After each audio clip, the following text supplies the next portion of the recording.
I've never stopped thinking about what happened a few months ago. I was 32 and working as a freelance photographer. I liked to explore abandoned houses in Appalachia. I thought there was beauty in decay. I wanted to capture it with my camera. One day I found an old farmhouse. The floorboards creaked under my weight. Dust floated in the beams of light coming through the broken windows. I took photos of the peeling wallpaper and the empty rooms. They felt lonely, like someone had just stepped out. As I wandered to a corner, I stumbled upon a diary hidden under a floorboard. The cover felt worn in my hands. A chill ran through me. When I opened it, the letters danced across the pages. The handwriting was shaky. The writer described strange things happening in the house, but the entries ended abruptly. That's when a feeling of unease settled in my chest. Over the next few days, I visited other homes. I was hunting for more hidden stories. One evening, in a different, dilapidated house, I heard a soft voice call my name. Jake. I turned quickly, but no one was there. My heart raced. I felt the hairs on my neck rise. I wondered if I was just imagining things.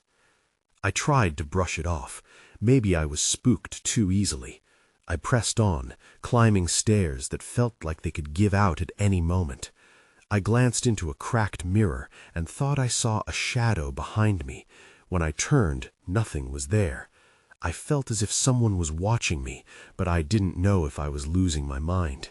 I needed to check my photos later. Days passed, and I felt a presence in another house. I stood in the living room and felt a chill wrap around me. I thought I heard whispering, but I couldn't understand what it was saying. My breath quickened, and I fumbled with my camera. Something felt wrong, and I left in a hurry. By the end of the week, I questioned everything. I couldn't tell if it was all in my head or if that diary had some truth. Shadows danced in my mind. Were echoes of the past lurking just out of sight? One last night, I entered a small darkened room. I heard my name again, clear as day. Jake! The voice was deep within the shadows. I turned so fast, my camera slipped from my fingers. It shattered on the floor. As I knelt to pick it up, a chill wrapped around my skin. I realized something was there with me. I could feel it. Then a soft whisper echoed through the empty room. I felt a breath on my neck. You shouldn't have come here. I scrambled back, fumbling with the pieces of my broken camera. My heart raced. The room felt alive, a thick tension hanging in the air. I could still hear that whisper, a low murmur weaving through my thoughts. I hadn't imagined it. This was real. Whatever had been watching me was angry. I glanced at the eerie shadows that filled the corners of the room. I needed to leave. I forced myself to stand, heart thudding in my chest. I stumbled into the hallway, my breath coming in quick gasps. At the back of my mind, a sense of dread gnawed at me. I reached the front door and pushed it open, stumbling into the night. The cool air hit my face like a splash of water, grounding me. I glanced back at the house one last time, half expecting to see someone standing in the window. But nothing stirred. The old building loomed behind me, dark and silent. Still shaken, I drove home, the roads winding like my thoughts.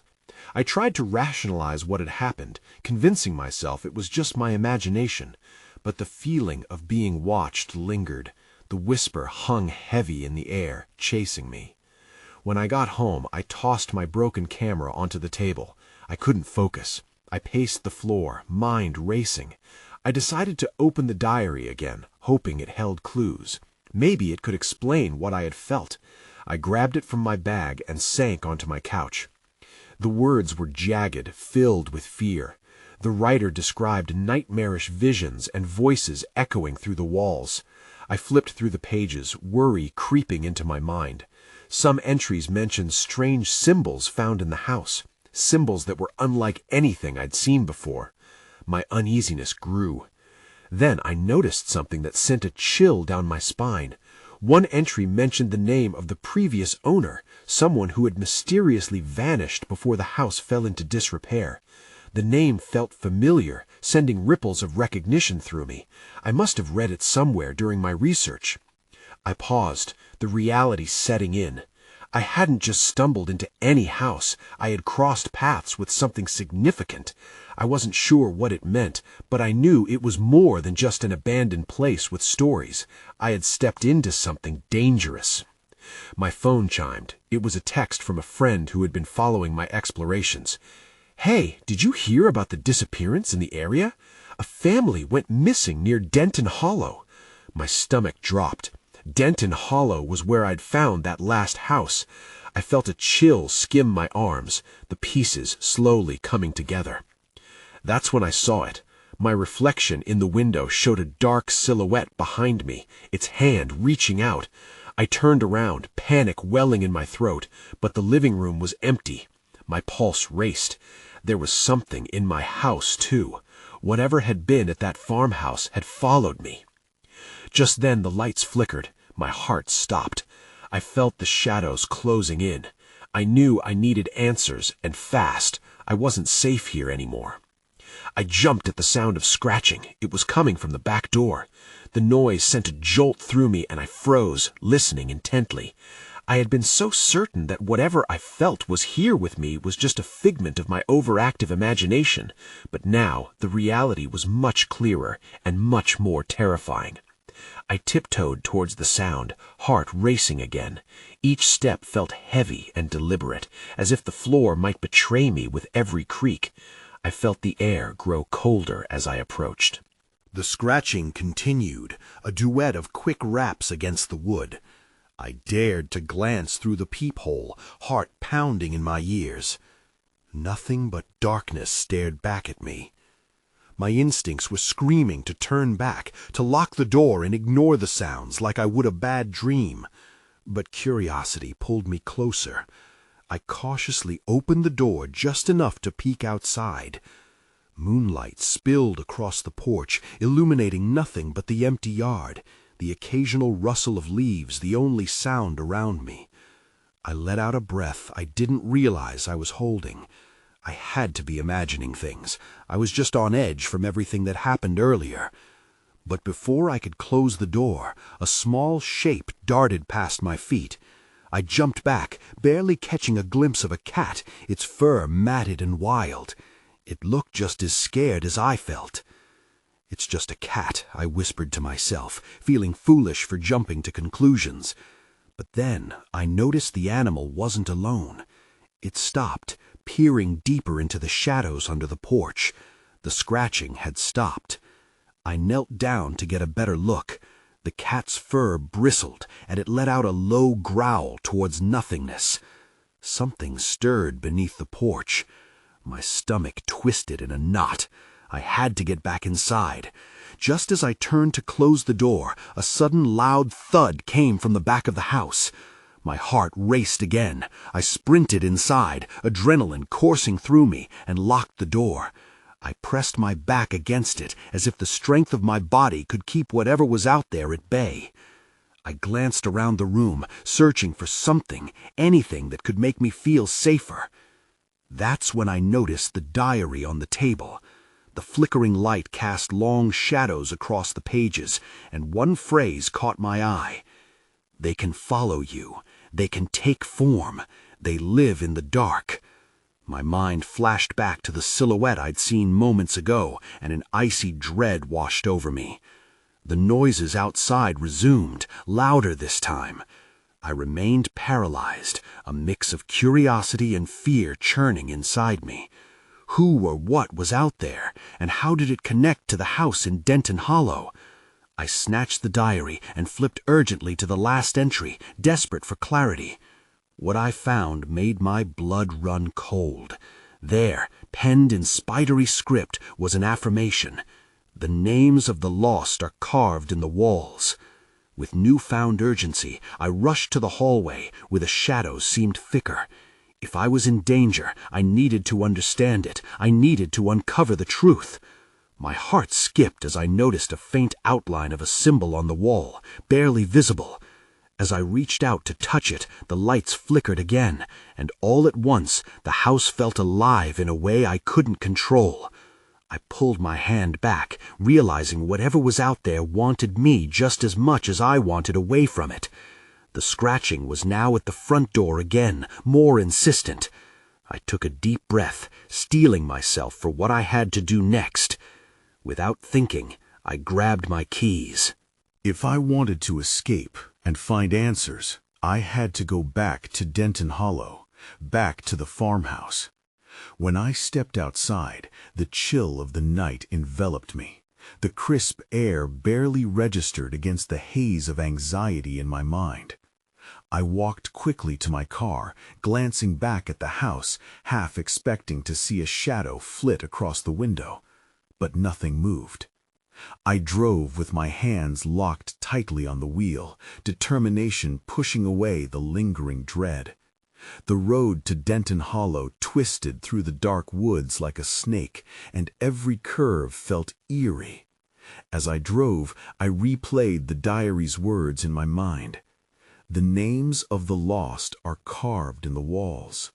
Who were the lost, and what had happened in that house? When I finally arrived at the farmhouse, it looked more foreboding than I remembered. The porch creaked as I stepped out, and I paused, taking a deep breath. I could do this. I had to do this.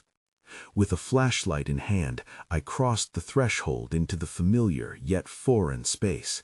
The scent of must and decay invaded my senses. I flicked the switch, and the lights flickered weakly before dying with a pop. Great, just my luck. I was grateful for the flashlight, but the darkness felt oppressive. I made my way to the hallway, where the whispers of the past echoed in my ears. The air was thick with a memory I couldn't quite grasp. I needed to find those names. I had to believe they could help me understand what was happening, but I also feared what they might reveal. As I reached the wall where I had seen the symbol before, my heart raced. I ran my fingers over the cold surface, searching for any sign of an inscription. And then I felt it. A tiny groove, like a scratch. I pressed my fingers against it harder, and suddenly the wall shifted, a hidden panel sliding open just enough for me to peer through. Inside, the flickering beam from my flashlight revealed a small, cramped space. My breath hitched. It was filled with dust and cobwebs, and in the corner lay an old wooden box. My curiosity piqued. I reached in, feeling the weight of the box as I pulled it free. The air thickened around me, and I could feel my heart pounding in my chest like it was echoing in that small space. I opened the box slowly, almost hesitantly. Inside, there were names written on small yellowing strips of paper. I couldn't believe it. Each name felt like it held a power, a claim to something lost. I scanned the papers, feeling a shiver trace my spine. And then I found one that made my skin crawl. It was my name, scrawled in an uneven hand. I staggered back, and the flashlight flickered in response, plunging me into darkness. Panic surged through me as I stumbled toward the exit. I had to get out of there. But before I could move, I felt a presence behind me, heaviness closing in. "Who are you?" I gasped, but the only answer was silence, thick and suffocating. Suddenly, the whispers grew louder. "You are one of us," they seemed to say, taunting me with a chilling finality. My breath hitched as I turned to flee, knowing I had disturbed something that was never meant to be awakened. Just as I reached the entrance, the door slammed shut. A blinding light filled the room, leaving me momentarily stunned. I could see shadows shifting around me, dark forms finally taking shape. I wasn't alone anymore. And then everything went dark. I gasped as the darkness closed in, my heart racing in my chest. A moment of panic seized me. Where was I? Suddenly, flickers of light popped around me, like fireflies igniting in the dark. Shadows loomed, their shapes twisting and writhing, but I couldn't make out any faces or clear forms. It was as if the very air thickened with their presence. "Please," I whispered, half hoping for a response, half terrified of it. The whispers had faded, but I felt eyes on me, watching, waiting. My instincts screamed at me to flee, but where? The only door was shut tight, and I could feel a chill creeping up my spine. I flipped the flashlight back on, and was met with a sickly glow illuminating the small space. As the beam steadied, I could see the walls lined with more names, more messages and symbols. The eerie words seemed to pulse, desperate to be heard. "Who are you?" I shouted again, but all I got in return was a low rustle, as if 1,000 voices were communicating, their language unknowable. Then something caught my eye. Towards the back corner, a shadow shifted dramatically, almost human in form. I strained my eyes and caught a glimpse of a face. It was pale and gaunt, with hollow eyes that seemed to bore into my soul. Instinctively, I stumbled back. "Leave, now!" The voice was soft yet commanding, an echo of a warning. I froze, grappling with disbelief.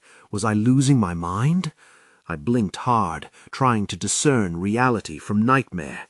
"Why? What do you want from me?" I yelled, but the figure merely pointed to a wooden plank jutting from the wall, covered in dust.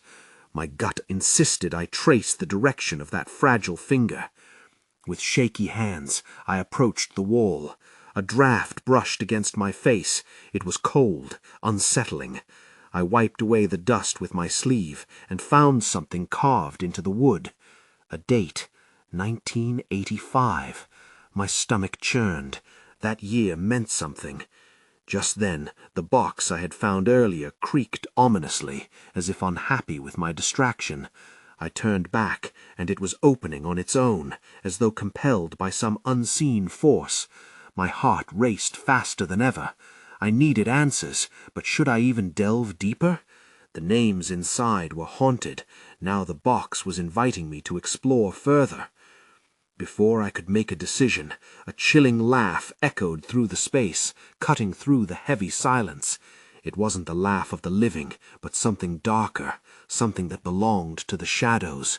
I realized this was not merely a place of lost lives, but a trap for their hauntings. Just as I stepped backward in horror, there was a thud from behind me. The door. It rattled, as if someone were trying to break in from the other side. With each moment, the air grew thicker with tension. I could choose either to confront whatever lay behind that door or succumb to the suffocating darkness surrounding me. In that moment of uncertainty, I felt a hand on my shoulder, cold and clammy. I didn't have time to think. I had to decide. And then came a voice, low and whispering, "Find the truth, or become part of the lost." I turned around, eyes wide. That's when I saw it. The figure materialized before me, shrouded in shadows, yet distinctly human. Its presence sent shivers down my spine, freezing me in place. I could barely breathe, but my instincts kicked in.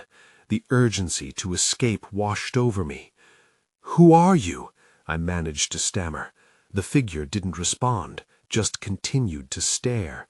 Its hollow eyes seemed to hold a universe of secrets, and I felt myself teetering at the edge of a precipice. One wrong move could send me tumbling into darkness. I darted my gaze back to the box, still ajar. Whatever was inside called to me like a siren's song. I took a cautious step toward it. The wooden plank with the date still loomed behind me. Was it a clue or a warning? I pressed my palms against the cool wood, then glanced back at the figure. It remained still, watching me intently. With trembling fingers, I leaned closer to the box. Inside, A few scattered objects glinted, the dust failing to conceal their significance. I reached in and pulled out a locket. The chain was delicate, almost fragile. As I opened it, my heart skipped a beat. The faces inside looked familiar. 2 children, their smiles bright but hollow, as if they were just as trapped as I felt. I could feel the air shift, thickening with despair and longing. A sudden crash broke the tension. The door rattled violently again, and I jumped. Whatever was outside was becoming restless, desperate to get in. I snapped the locket shut and shoved it into my pocket, my thoughts racing. The flashlight flickered as though syncing with my rapidly advancing fear.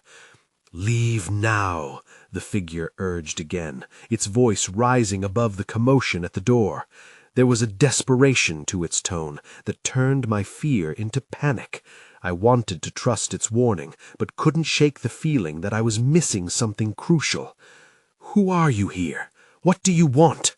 I demanded. The figure pointed again, this time towards a corner where the flickering shadows seemed to converge.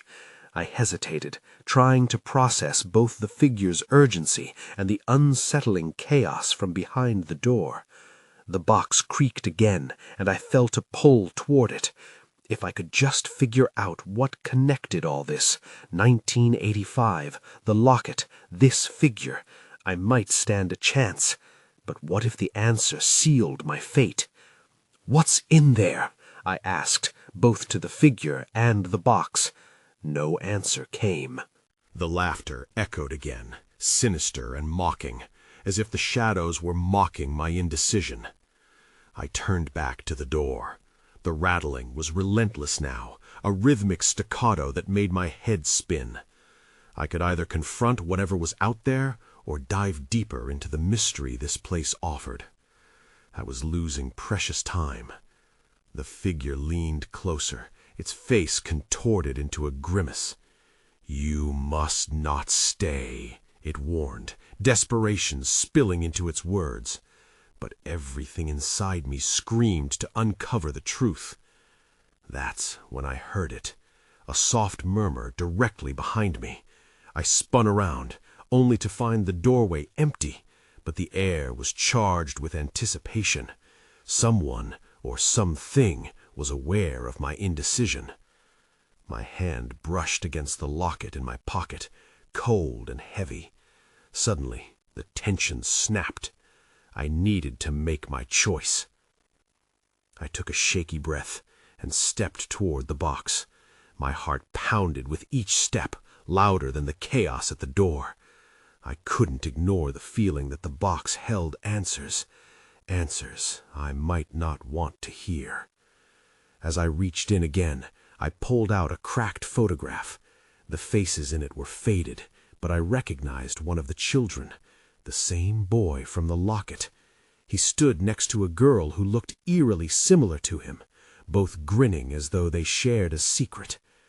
"Wait," I murmured. Something about the image stirred a memory, but it was just out of reach, like a word on the tip of my tongue. The figure shifted behind me, urging me on. Then I heard it again, a soft whisper, soft but urgent. "Help us." The voice sent a jolt through me. It was coming from the box. This was more than just lost keepsakes. This was a call for help. I turned back to the figure. "What happened to them?" I asked, desperation creeping into my voice. It pointed again, this time towards the floor. A dark stain marred the wooden planks, like something had been spilled there long ago. I crouched down, dread curling in my stomach. "Look closer," the figure pressed. I leaned in, using the flashlight to illuminate the area. The darkness seemed to deepen in response, swallowing the light. "This is wrong," I whispered. "I can't." But the pull was stronger. I could feel the whispers turn into a chorus, their cries driving me forward. I peeked beneath the floorboards near the stain. It creaked open easily, revealing a small compartment nestled deep within the wood. I reached inside, my fingers trembling as they brushed against something rough and textured. Pulling it out, I found a tiny hand-painted figurine of the same children. The boy held a small wooden locket like the one I had just seen. Was this a coincidence, or was it all connected? Suddenly, the door behind me burst open, swinging wide with a force I couldn't comprehend. I jerked around, heart racing. I expected to see a person, but there was nothing, only the chilling breath of cold air washing over me. "Go!" the figure's voice rang out in urgent desperation. "You must leave now." It was a warning, not just a suggestion. I dropped the figurine back into the compartment and scrambled to my feet, but before I could move, the shadows shifted, forming shapes that loomed closer. The laughter intensified, echoing within the walls like a distorted symphony of chaos. It was no longer mocking, it was hungry. The whispers grew louder, a frantic cacophony of pleas and threats. I can't stay, I thought, but my legs felt heavy, rooted to the spot. That's when I saw it. Behind the door, a shadowy figure emerged, a twist of darkness and malice. I could see its eyes, red and glinting with fury. It was not just here for me, it wanted revenge.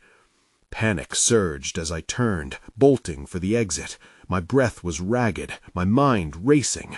I could hear the entity behind me, its hunger palpable, but the figure, my only hope, stood resolute, blocking danger from me.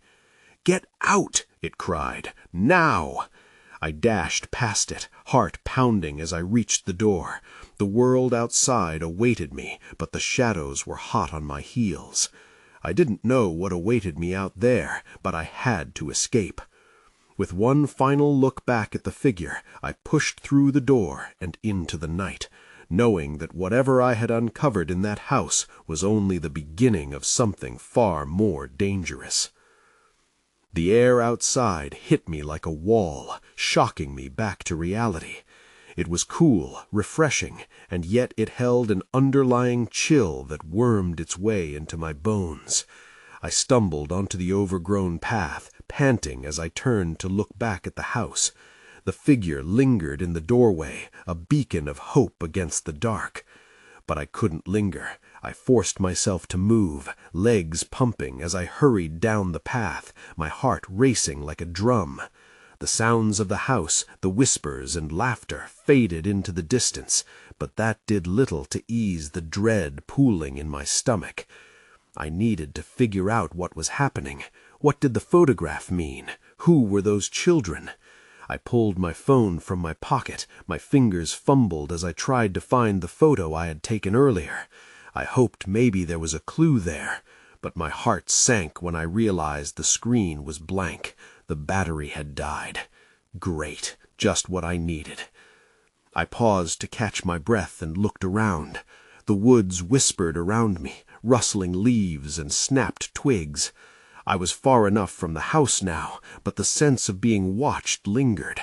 I picked a direction, stepping over roots and debris as I pressed on.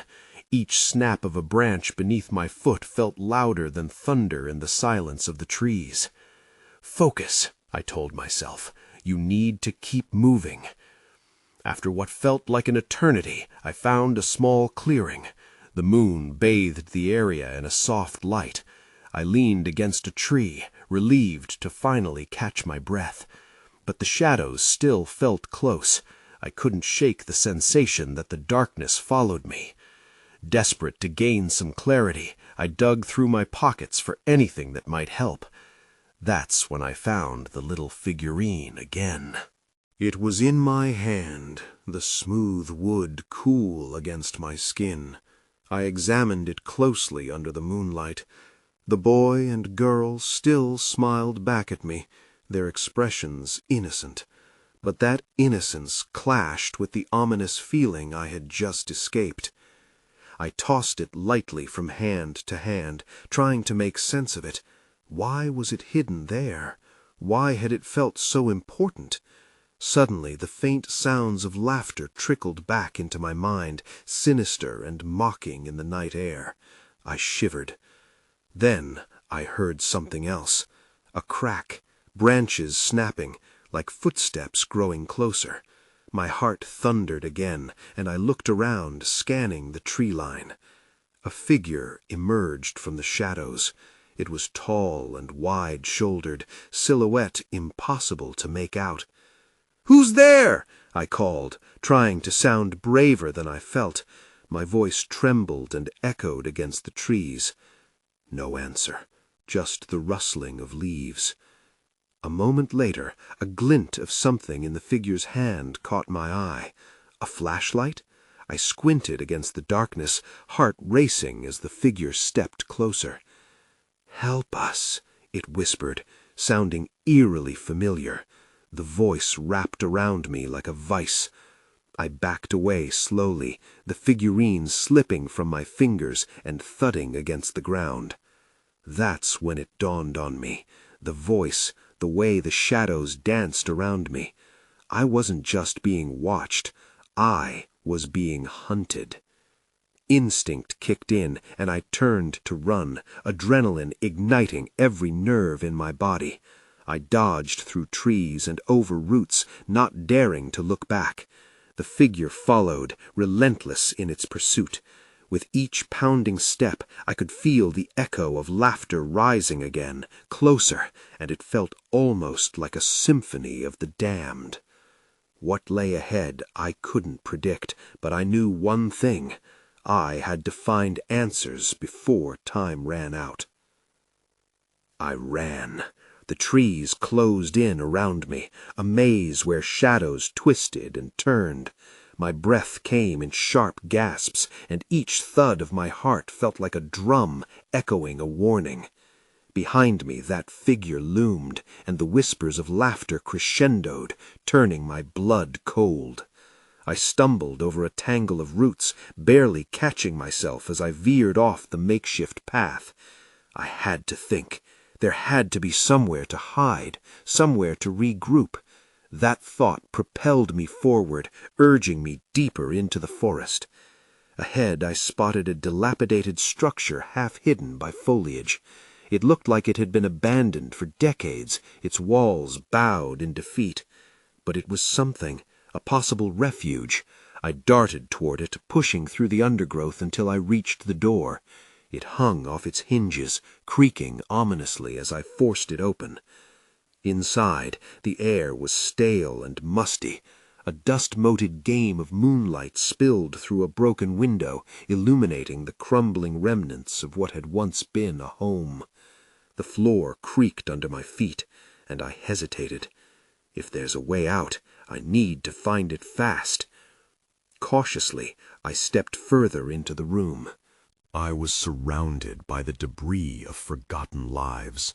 An overturned chair, shards of glass scattered like broken promises, and newspapers yellowed with age.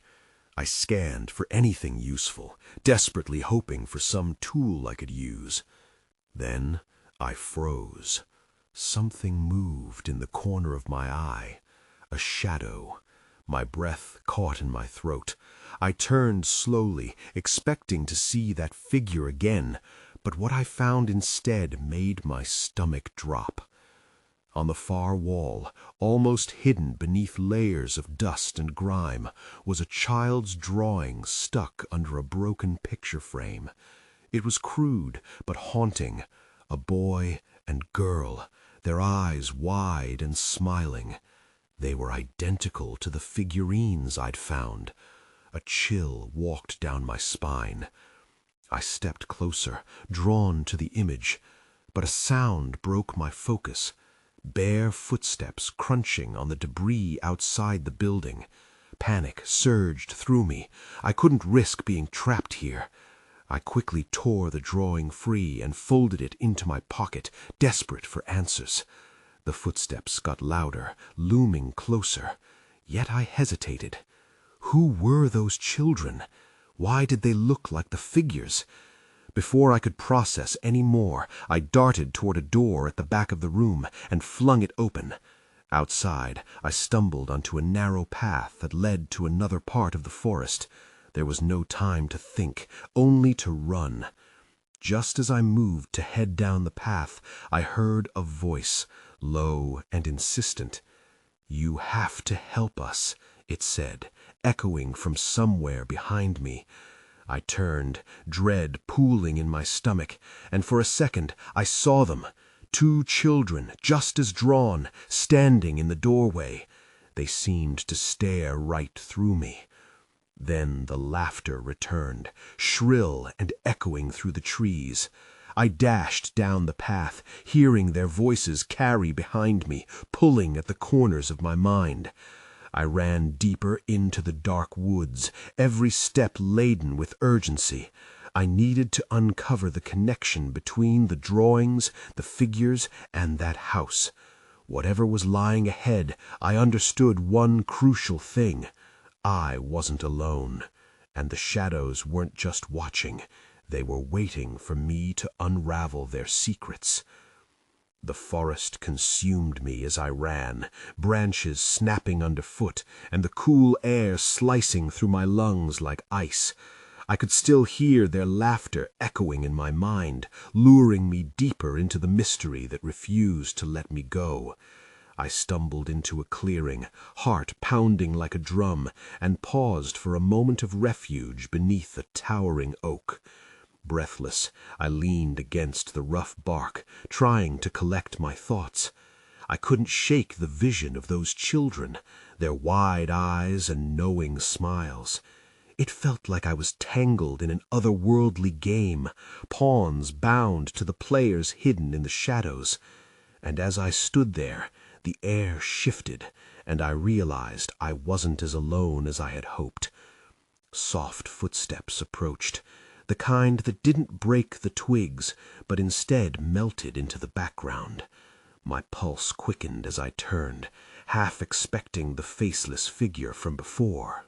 Instead, I found them, the very children from the drawing, standing just a few feet away, their expressions now mixed with curiosity and something akin to desperation.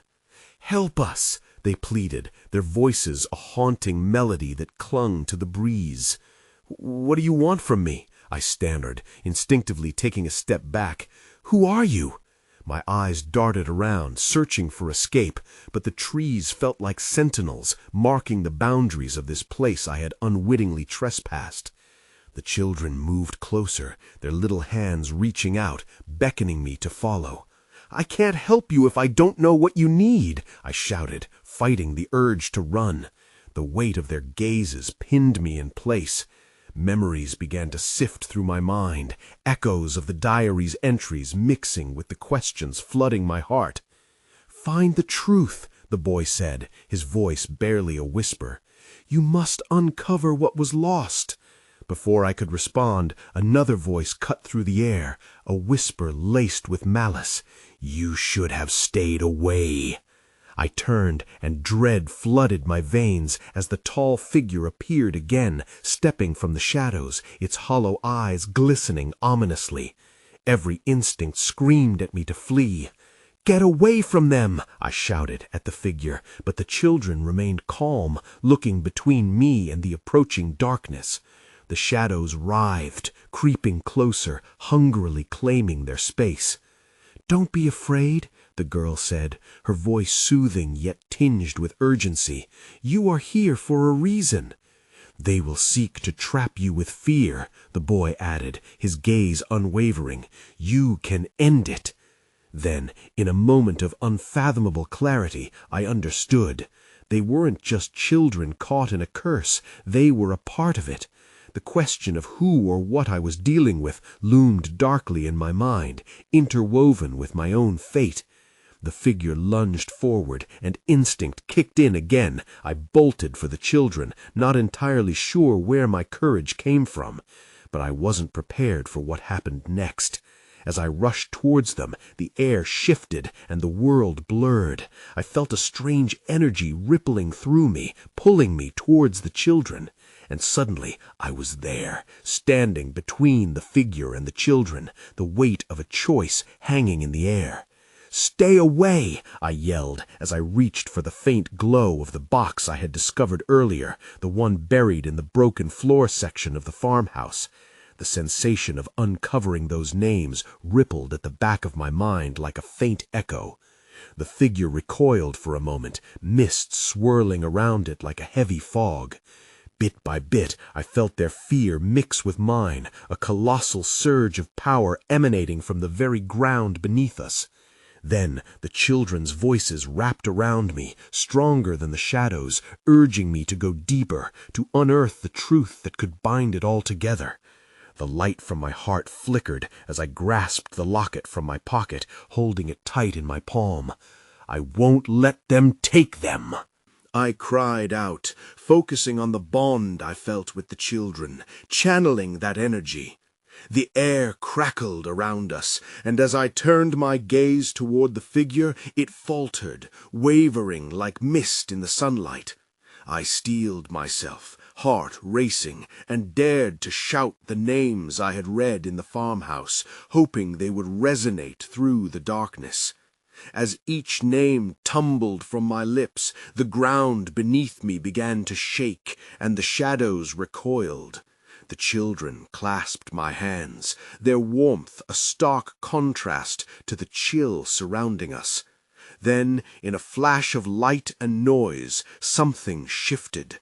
Within moments, the figure let out a deafening screech, and a shockwave of energy radiated outwards, feedback rippling through the clearing. I closed my eyes against the blinding light, gripping the children tightly. The laughter morphed into panicked cries as the darkness fractured, skipping like stones across water. When the brightness faded, I opened my eyes, gasping in disbelief. The clearing was empty. No figure, no children, but trees standing sentinel over the silence. My heart raced, a mix of relief and confusion coursing through me. I looked around, searching for any sign of what had happened. The locket in my palm pulsated slightly, whispering secrets I couldn't yet grasp. I stood alone, the forest eerily still. Had I set them free? Or was this just the calm before the storm? With questions still circling my mind, I took a deep breath and ventured away from that clearing, uncertain of what lay ahead, but sure that I had changed somehow. The air felt lighter, but I couldn't ignore the shadows lurking just out of sight. As I walked back towards the entrance of the woods, I couldn't help but glance back one last time. The trees whispered their secrets, but the lingering presence, that lingering truth, felt deeper than before. I would carry it with me, alongside the haunting memory of laughter intertwined with despair, a reminder that the past holds far more than I could ever truly understand. I may have escaped, but the lingering unease remained, an unanswered riddle cloaked in shadows.